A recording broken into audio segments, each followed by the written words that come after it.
everybody, and welcome to this week's Squiggly Careers podcast. I am Helen, and today I am joined by my co-host Sarah.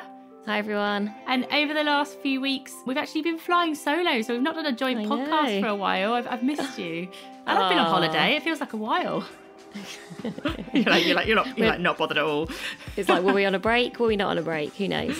Sort of a break. But the last couple of episodes where we've been flying solo, the first one that I did was episode 96, and that was with LinkedIn.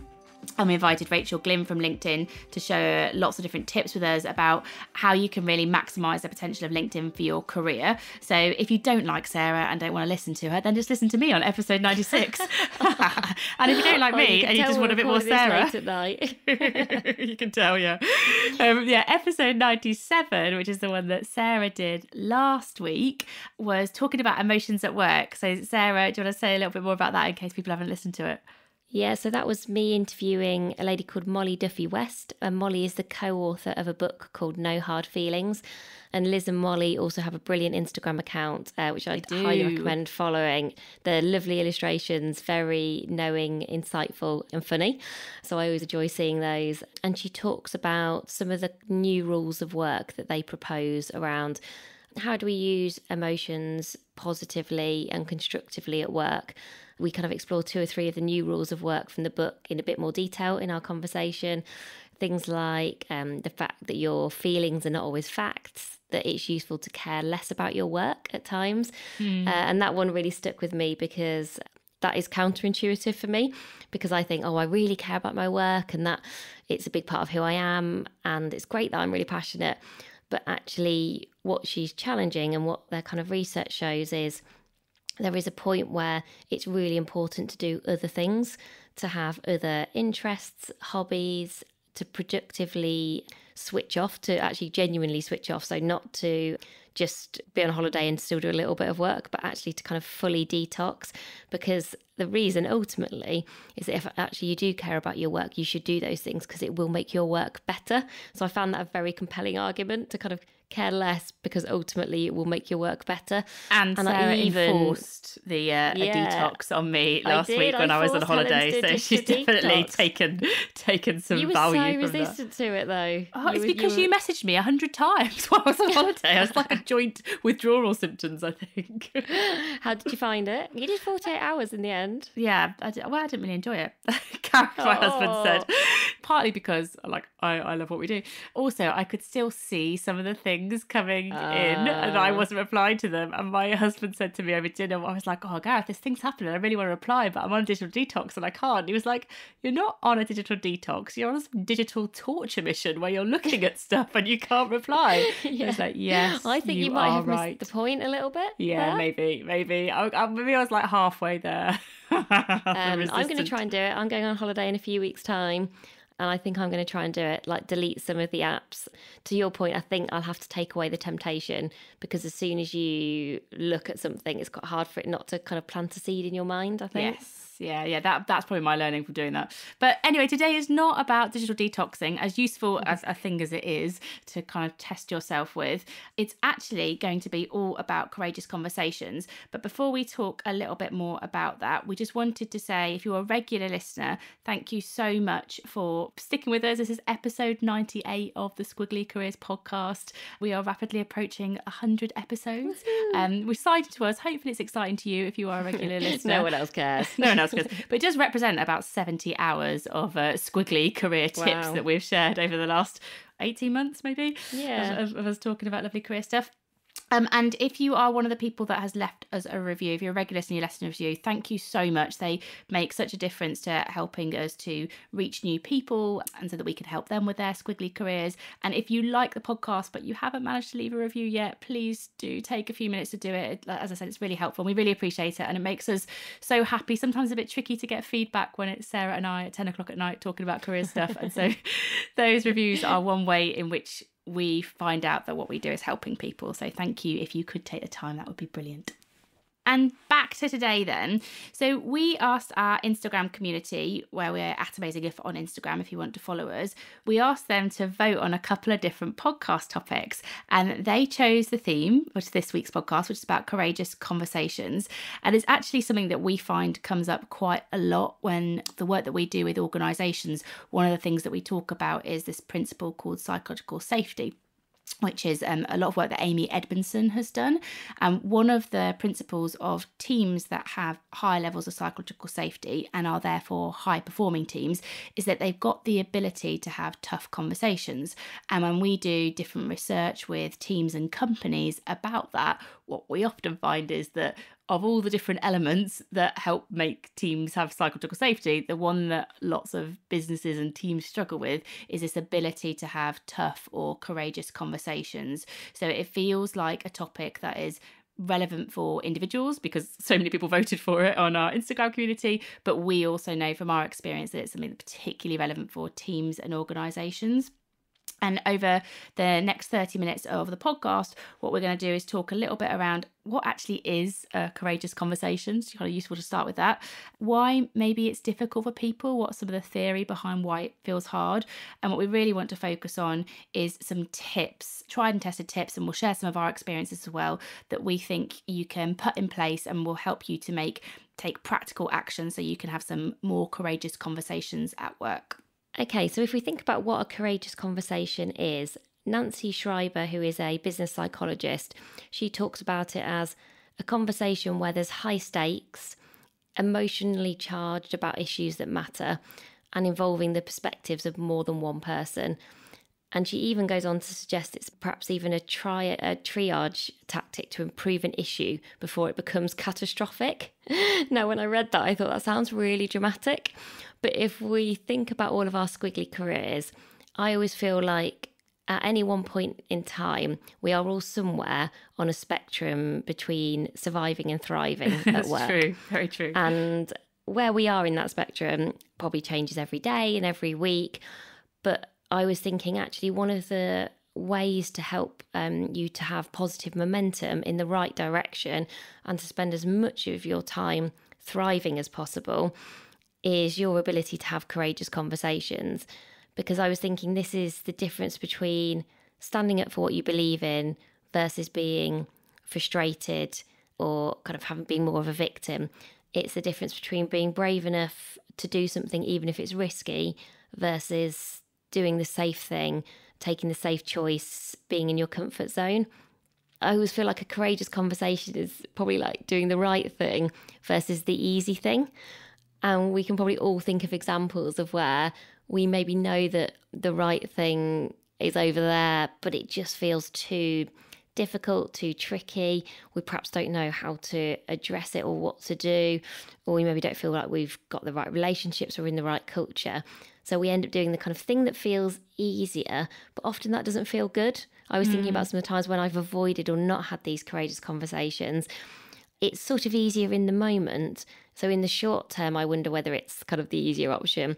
But actually, I feel that in the medium term, it's often something that doesn't go away. So I think a courageous conversation helps you to address something that matters, probably something that needs to change or something that you feel is not right, which is why it makes it a more difficult conversation than just your kind of average chat. And back to that point that kind of Nancy Schreiber was talking about, you probably have some anticipation of not everybody's going to agree with your point of view. There perhaps is going to be different perspectives, or perhaps it's something that just you kind of don't know. There's a lot of unknown, perhaps there's a lot of ambiguity, and we see that a lot in squiggly careers. That's one of the characteristics, is there's just a lot of unknowns. So again, that feels more courageous because you don't know what the outcome is going to be. And there's a lady called Susan Scott who's written a book called Fierce Conversations, which I think is a brilliant title. I really like it.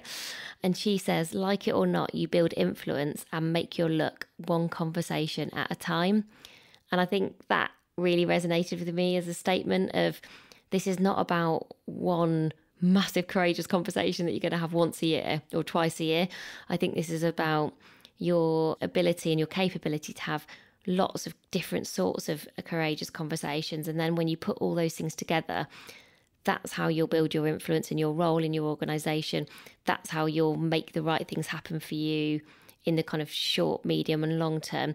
But I feel, back to my point, this is probably about knowing that sometimes the short term stuff is harder, but it will pay off in the medium term. Yeah, and I see it on a spectrum, actually, where you have, like, at the beginning, Sarah's thinking, of course you see it on a spectrum, Helen, because you see everything as spectrums and matrices.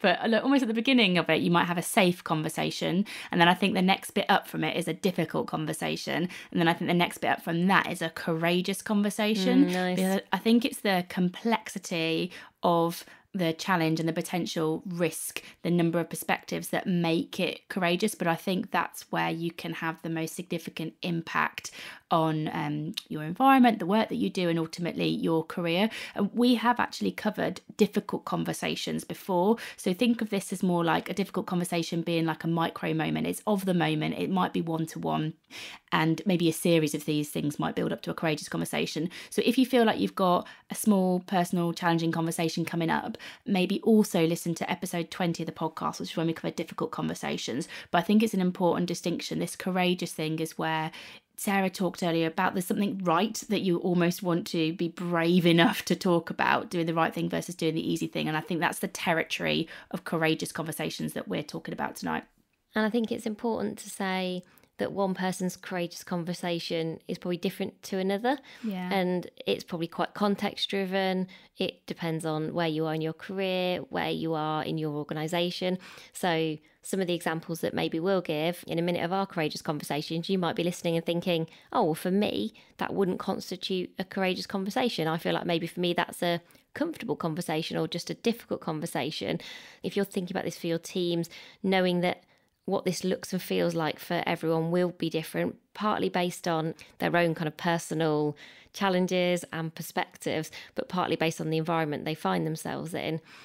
But I do think probably one of the touchstones almost of a courageous conversation, as Helen was starting to kind of hint at there, is often these conversations are bigger than just you.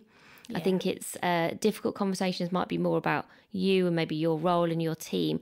Courageous conversations start to get you into more of a territory of something that is bigger, whether that's just bigger than you or just bigger than your team, or it could even be bigger than your organisation or bigger than your industry.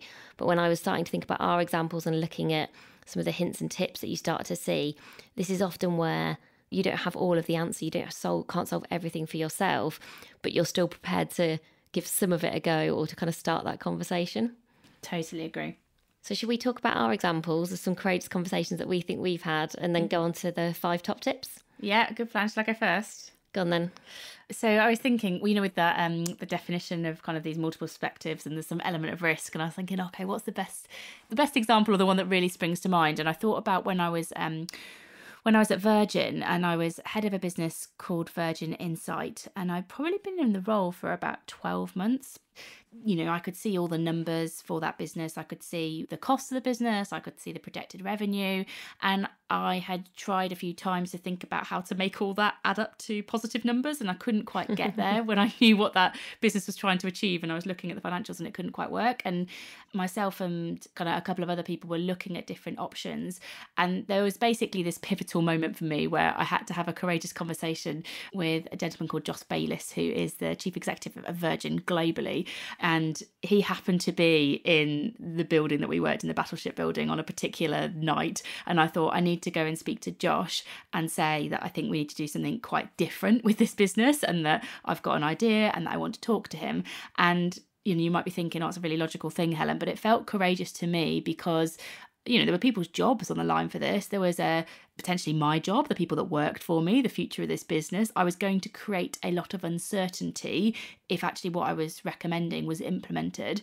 But I ultimately thought it would create more rewarding jobs and a better business. So there was an element of courage in that, but that was what I thought was doing the right thing. But also, Josh was considerably more senior than me and an awful lot smarter. And I thought I probably didn't feel prepared enough to have the conversation because I didn't have a fully detailed solution. And if he'd asked me lots of questions, I'm not sure I would have been prepared by it. So I think there was some courage in starting the conversation but not having all the answers, and also the implications for the conversation. And so it felt really courageous. And the shortcut to what happened with that story was Josh was totally supportive. He basically said, yeah, sure, I'd like to talk about it, I'd like to talk to all your ideas, get a meeting with me and we'll go from there. And that led to that business changing, and it becoming a kind of different business, and some people moving on, but some people having more developed and more rewarding roles. And so actually it was ultimately the right thing to do and a better outcome. But it definitely felt courageous at the time. And I think I can probably take some confidence from it now in knowing that I was able to do that, even though I didn't have all the facts and it wasn't all clear and it wasn't all nice and planned, which I would probably like ultimately. Yeah, and I think it's interesting, isn't it, when you reflect back on them, you probably feel like you can post-rationalise and make them sound very logical and sensible, and you sort of think, oh, well, why was that so courageous? But it's because of all the multiple factors all happening simultaneously, I think. And often our reaction to something that feels hard is to prepare more, is to try and have all of the answers. And that's often where the courage comes in, is to think, okay, well, that's not realistic in this situation. That isn't the right answer. The courage comes from, I think in your example, is actually just going, I'm going to have the conversation now. I'm not going to, you could have easily delayed it for and thought, I'm going to wait for 2 months or 3 months, or put together a big presentation, or really put lots of barriers in the way of getting started. And I think often courage comes from just going, okay, it is about just starting. I think and I was looking at some of the research around what makes a great courageous conversation. It almost said what doesn't make a great courageous conversation is avoidance, which is sort of like the default, where people they know there's something they want to have a conversation about, but they're not able to do it. So you create whatever avoidance strategies, like the preparing or the talking to somebody else or whatever it is, just to not do the thing that you think you should be doing right now. What about you? Well, my example is when I was working at Sainsbury's, I asked to work part-time, which sounds like a really simple and straightforward request now. But to put this in context, this was 8 years ago, which made me feel old when I figured that out. And at that time, there were very few examples of people working part-time at Sainsbury's who hadn't got children. So most people who worked part-time, the role models and the examples I saw, and I knew it was, I work part-time because I'm spending more time with my kids, or doing drop-off or pick-up for nursery, all things I now have to do. But I wanted to work part-time so I could spend time on Amazing If. And that felt courageous in its own right. And there was nothing around me that I could look at to compare and understand how that conversation might go.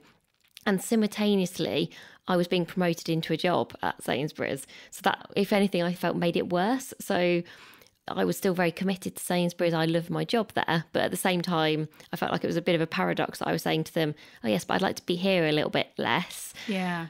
But I think part of the reason that helped me, or one of the things that helped me to have that conversation, was that there was something bigger than just me. Yes, that I was, selfishly, it was something I wanted to do. But I think I believed in flexibility for everyone.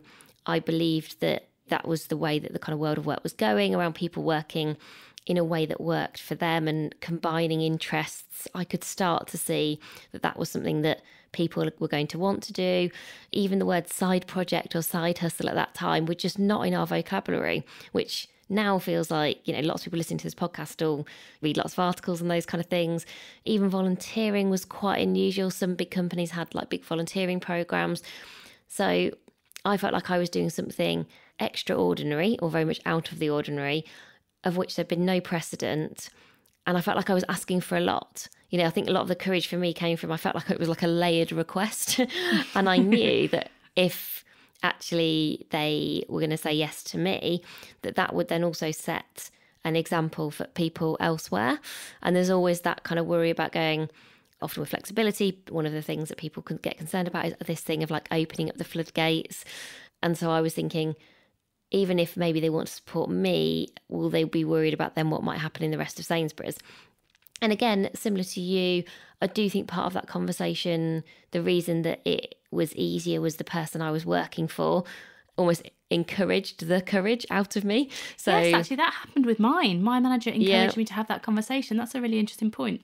Yeah, and I think there are probably some good examples of when I have been courageous and it's failed. And that's partly to do with you, definitely. And there's partly some external factors that I think can influence that. But also I do think it's how recipient a person is to hearing that. Maybe they're hearing something that they'd either not considered before. Like, my boss was probably going, she should be quite happy that I've promoted her. And instead she's coming in and having a very different type of conversation. I think it's a lot to her credit how she responded to that. And if you're listening to this now as somebody who leads a team and you spot that somebody is having their equivalent of a courageous conversation with you, giving them the opportunity to being really well listened to, having empathy, it doesn't mean you necessarily have to say yes, I think is really critical, because I think probably for both of us, those early courageous conversations, for me certainly, gave me confidence to have other ones, some of which have not worked. But I felt okay because I've had some evidence that they do work some of the time. And it gives you the ability to kind of bounce back and that resilience, which I do think if you're in the squiggly career, we're probably all going to be having more courageous conversations. I think it's really natural and important that we all kind of know that some of them are going to just work out better than others. And that's not necessarily a reflection on you or that you shouldn't have had the conversation. It's there will be lots of things that will influence whether or not that outcome is going to be what you'd maybe hoped. And so there are probably a couple of themes there in our stories that are worth just kind of summarising. I think the first one is about just to be aware of your avoidance tactics that you might be putting in place. The second one is about attaching yourself to the bigger picture. So we talked about the benefit of being bigger than you. And the third one is to seek out people who can support your courage, but also to be one of those people yourself for other people that might be in your team. I think it makes a big difference in, well, it has definitely done for Sarah and I, and as being able to have the courage to take some of the steps that we've just talked about. I was just starting to think about avoidance tactics. And I was thinking... Let's not give people tips on those. No, I was just thinking, what are my avoidance tactics? Because I think we all have them. Yeah. And I think mine is probably different, will definitely be different to yours, is, you talked about having quite an ad hoc conversation with Josh because you just saw him there and you thought, yeah, do you know what, I'm going to have the chat. One of my avoidance tactics is to wait for like an official meeting. It's got to be exactly at the right moment, at the right time of day even. And then, if somebody like cancels it and then might say, oh, do you want like a quick cup of tea and just like a chat over 10 minutes? I'd always be like, oh no, I'm not prepared. Or I think because I'm probably quite strategic and structured in the way that I think things through, the idea of a more sort of off the cuff, let's just have a chat type of conversation, I definitely find harder. And so I would use that as an avoidance and almost like try and create this scenario where everything was as perfect as it could be. Yeah. And actually I've noticed that sometimes has definitely held me back from having those courageous conversations. Like the longer you avoid it, the harder it becomes, I think, definitely. For me. I was thinking mine is probably I like to make it look pretty. As in, I like to put my, that I like to put my ideas down and have it constructed and presentable, very typically in PowerPoint. And I was also thinking that those two avoidance tactics, it's probably a nightmare. If you and I ever want to have a courageous conversation with each other, we'd be You'll make it pretty and I just will wait until we have a very formal one-to-one together. So basically in 2021, I'll have a great presentation and we'll have an official meeting.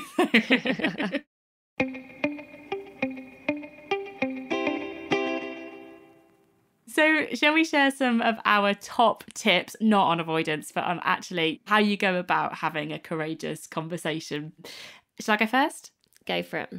So the first thing is, I feel like it's a bit of a hardcore one. I'm not sure how motivating it is, but the first tip is to not underestimate the challenge of the conversation. So there's some research which talks about it's a principle called realistic optimism, and it's in a Harvard Business Review article that we will link and put on the website on amazingif.com if you want to go into it more deeply. But the principle behind realistic optimism is that when people are setting out to do difficult, personally meaningful things like courageous conversations, they are more likely to follow the kind of intention to have that conversation through if they expect it to be challenging. So if I think I'm going to have a courageous conversation with Josh or Sarah and it's going to be fine and it's going to be easy, I don't need to worry about it, you're actually less likely to follow through the desire to have the conversation than if I think, okay, I've got to have a conversation with Sarah. I know it's going to be difficult, but I'm really committed to doing it. So I'm just going to take some action. So from the outset, recognise that this might be tough for you.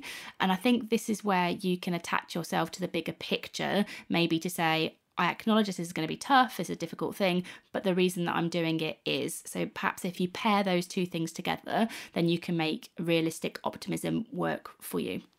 And actually, I do wonder if there's also a nuance, and it's a language point, but I think it's probably an important one. When we're talking about this, we're talking about courageous conversations, plural. And often I think people set their expectation up of, oh, I'm having this courageous conversation, I must solve everything in one conversation. Yeah, and actually, just by the nature of it being a courageous conversation, the likelihood is if there are different points of view and it's going to be challenging, it's probably quite rare that you solve that in one conversation.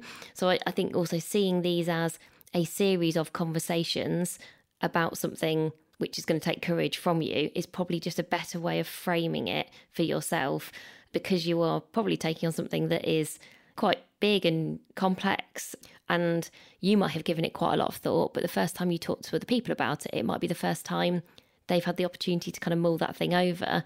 So in Helen's example at Virgin, her example wasn't that Josh just said, yes, that's a great idea there and then, and that was it, they did it. He actually said, okay, I'm finding that interesting, I'm receptive to it, let's chat again. So I think just maybe bearing that in mind is also useful. So the second tip is about scenario planning with something called if-then thinking. And apparently, I'm never sure if these stats are right, because I always feel these percentages are absolutely ridiculous. If-then planners are about 300% more likely than others to reach their goals. But I think if you just assume, it will be more likely to contribute to your success. And essentially what this means is you are, I suppose, doing some hypotheses around what might happen as a result of these conversations. So you're, I suppose, just giving yourself an opportunity to think about all of the different scenarios. So it's kind of a bit if this, then that is the way that I think I would think about it in my head. So if when I have this courageous conversation, somebody clearly reacts maybe badly, you're going, wow, they really don't seem to be on board with this, they're maybe very negative or defensive.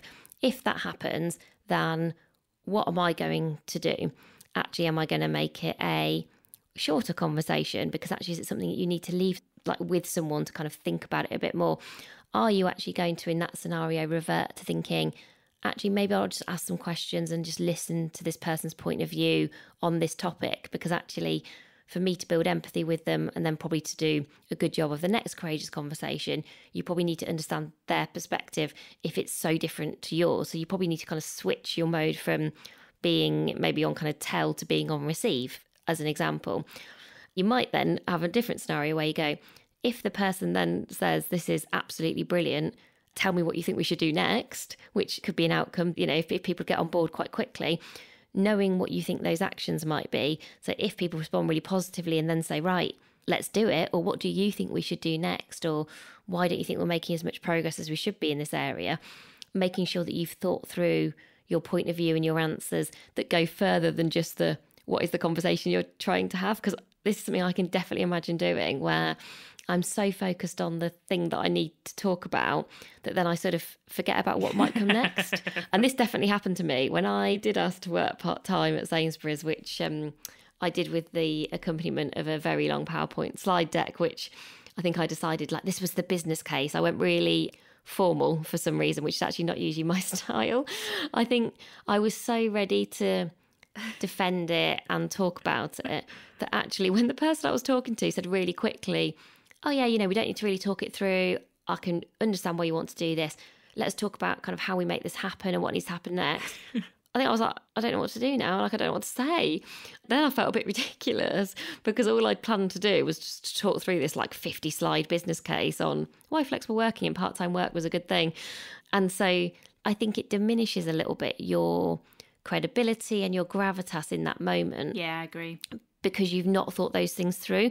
Now, I probably got away with it because of the person that I was talking to. And I think I looked so shocked that she was like, okay, maybe go away and think about that. And I was like, okay, yeah, fine.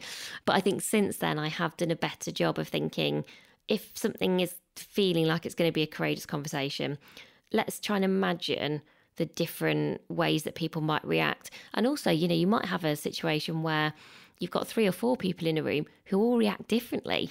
And that's even more complicated to kind of navigate your way through. You could have some people going, yes, I agree, I'm completely on board, all the way through to some people thinking, I think this is the worst idea I've heard and this will be a disaster.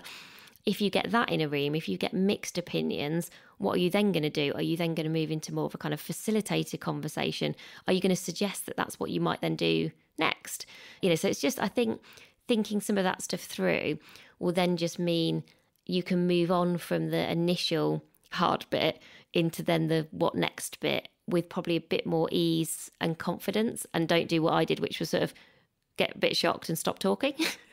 But I think it's a very good example of actually how a positive outcome can maybe throw you a little bit off course. So you should even consider, even if it's more positive than you expect, because I think a lot of people almost expect it to be more the worst thing. Also consider the positive one.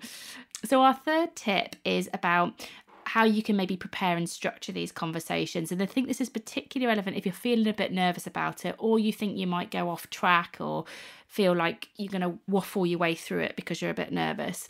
And the structure is called COIN, so COIN. And it stands for, the C stands for context, the O stands for observation, the I stands for impact, and the N stands for next steps. So if I go back to the context piece... That one is definitely cheating to make sure it spells coin. Definitely, next steps. So if we go back to the C then, so that's the context. So if you're preparing for this conversation, and if I was going to talk to Sarah about a change that I really wanted to make and it felt like courageous, then what I want to do is set some context for that conversation. So one of the things that I've observed at the moment is this, or the reason I'm talking today is because of these couple of factors that I've noticed, or whatever it is, but you want to set some context, and that could be the first part of the conversation. Then you want to go into the observation, which could be data. It could be, it's sort of like this is specifically what I have seen, or these are some data points that support this thinking. So whether it's kind of observations or data, that's what goes in the O for observation.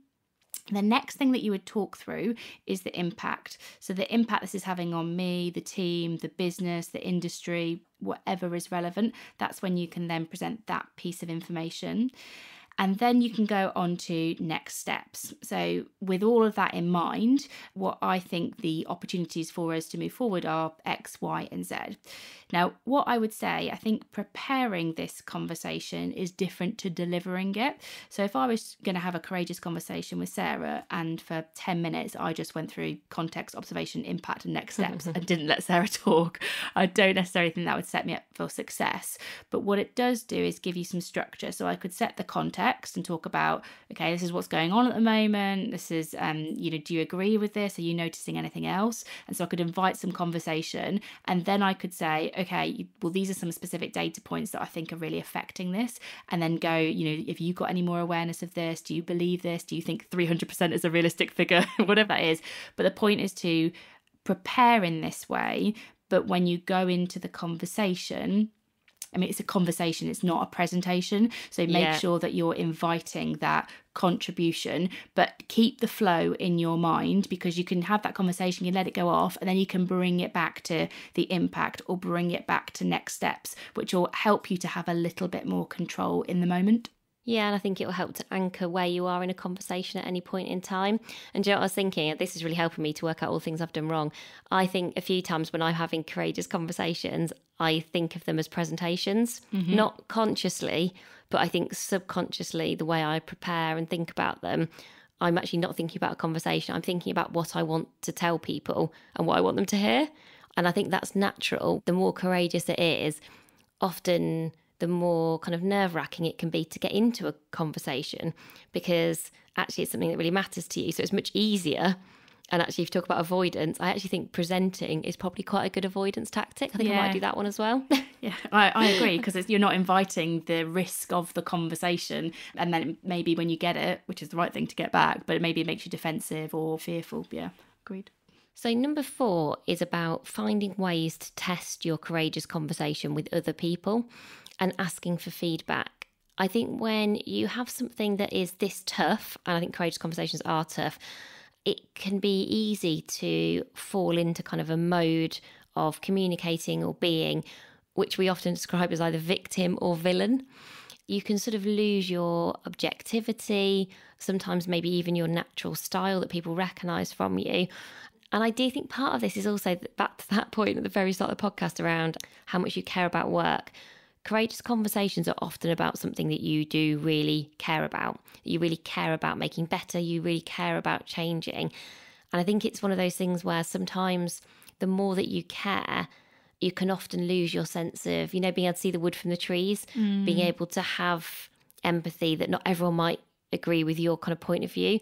And I've certainly found that a few times on, things like flexible working that I am personally very passionate about and very committed to. Then actually when I'm talking to other people about it who maybe know less about it or are just less sure whether the business case stacks up, it's really easy to get a bit defensive and to be like, oh, well, I don't understand why you don't get this, and feel like they are the villain. We talk about a victim or villain in terms of yourself. I think I also sometimes apply those things to other people and go, well, they're just the bad guys. It's sort of, this is not about me, this is about them. And again, that's definitely going more into kind of victim mode. So I think if you can find kind of friendly colleagues, friends, peers who you can just test, you don't need to kind of test the exact conversation, but I think testing a bit of your logic, maybe you use that COIN framework, I think that you could get some really useful feedback on how to address the things that you're going to talk about. It could be really small things that you don't know you're doing or don't know you're saying. Even today, actually, I had a brilliant conversation with somebody who has run a business very similar to the agency that I work in. And we were talking about some of the challenges and some of the courageous conversations that I've definitely had. And even talking those through with him, it made me realise I would have better courageous conversations as a result of that conversation, if that makes sense. Yeah, so somebody where they are supportive, they are trying to help you to kind of be at your best. But he offered a few different perspectives on a couple of things where I thought, oh yeah, that's really insightful and interesting. And you understand my world. I think it is helpful if people understand your world and they understand the context you're operating in.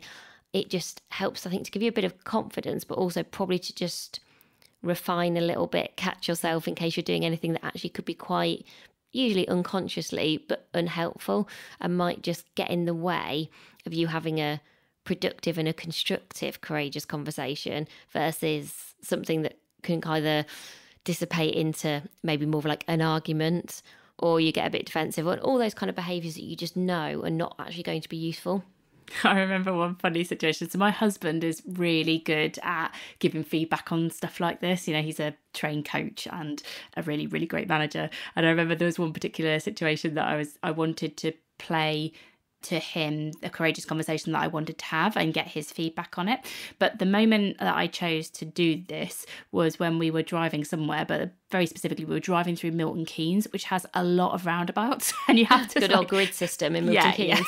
And you have to pay quite a lot of attention because there's just so many roundabouts. And I was trying to say to my husband, whose name's Gareth, so what do you think I should say about this, and do you think I should do this, and what do you think? And I remember we had to pull over a little chef because he was like, Helen, if you really want to talk about this now, we cannot do it while I'm driving around 101 roundabouts in Milton Keynes. And so he did. We pulled over the little chef so we could talk about it. So I mean, is that basically your definition of true love? Yeah, it was very helpful, and I had the conversation. So yeah, that's what works for me. So don't do it in Milton Keynes. Well, not necessarily in Milton Keynes, but whilst you're driving around roundabouts would be my advice. And so I'm just imagining now what our listeners are thinking if they don't come from the UK and they're like, what is this Milton Keynes place? Yeah, look it up, guys. It's like a man-made town? It's really interesting. Yeah. But it's got a lot of roundabouts. There you go. I won't put a link to that on the post that we put on our website. Our last tip for you is just remember that if you don't get the outcome that you want from a courageous conversation, that it doesn't mean that you failed, because really this is about the fact that you have gone into that conversation and you've been open to it and you've treated it like a 2-way or 3-way or 4-way dialogue and not a presentation.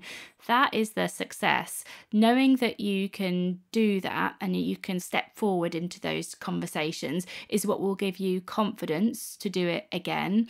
And also sometimes the failure is what makes you resilient and enables you to go back and do it better and differently next time. So whilst having the conversation and getting the outcome you want, like maybe in Sarah's story when she talked about that, whilst that is brilliant, it doesn't mean that if you don't get that outcome that it's a failure, because maybe it's a series of conversations, or maybe it teaches you something about your approach and you might do it differently next time. So just think about success as being having the courageous conversation and make it distinct from what happens afterwards. And also, I think courageous conversations are very rarely black and white, win or lose. And so if you just see a courageous conversation as, have you won? It probably actually isn't even the right way to frame those kind of conversations or thinking about the success of those conversations, because these are usually big things that have lots of different elements to them. So it's not really about like winning the courageous conversation, or I don't, that's certainly not the way that I see it, but it's probably about, have you been able to progress something? And progressing something can just be making people aware of it. It doesn't always have to be then the exact action in that moment. Really big, brave, courageous things do take time. And I think I've learned that, particularly over the last couple of years, that sometimes you have to be patient and you have to come back, and you sometimes have to repeat the same courageous conversation multiple times, sometimes with the same people. And if it's something that you really care about, you have to be resilient and keep coming back to that. So don't give up, I think, would be my advice on some of those really big courageous things that matter. And so just to summarise those 5 top tips for you. Number 1, don't underestimate the challenge. Remember to be realistically optimistic. Number 2, scenario plan with if-then thinking. Number 3, use COIN, context, observation, impact, next steps to help you structure your conversations. Number 4, test those conversations with others. And number 5, critique actions and not people. Remember, courageous conversations are not one-offs and they're not win-lose. And so thank you so much, everybody, for listening. And we really hope that's helped you to have your courageous conversations. If it has inspired you and you do give one a go, please let us know. Let us know how it goes. Just doing it, I think, is a really big deal. You can always just email us at getintouch@amazingif.com, or you can message us on Instagram, whatever works best for you. And we do love hearing those personal examples of where perhaps we've helped, or perhaps you've come up with another technique or found something else that's been really helpful that we could then share with our community, which can be anonymous or attributed to you, depending on how you feel about it. And next week, we've got a really special episode that I'm really excited about. A couple of weeks ago, I interviewed Dame Stephanie Shirley. And so that interview is going to be next week. She's incredible. I feel like she should be a household name alongside people like Richard Branson and Lord Sugar, etc. And I'm not sure she is, which is interesting in its own right. But if you haven't heard of her and you're kind of intrigued, look her up on TED. She did a brilliant talk called Why Ambitious Women Have Flat Heads. And if that's not enough to get you interested, I don't know what is. Such a good TED talk. Yeah, and she's also still working in her 80s, absolutely living the squiggly career dream. Absolutely no plans to retire either, which I think is good for everyone, given how brilliant she is. And, came into our podcast studio. It was great to meet her. And we'll have copies of her book, Let It Go, which we'll be giving away on Instagram, I'm sure, and across all of our other channels. So a great podcast to listen to from somebody who truly epitomises making work better for everyone, and way before her time. So thank you so much for listening, and we will be back with you next week. Bye, everyone. Bye, everyone.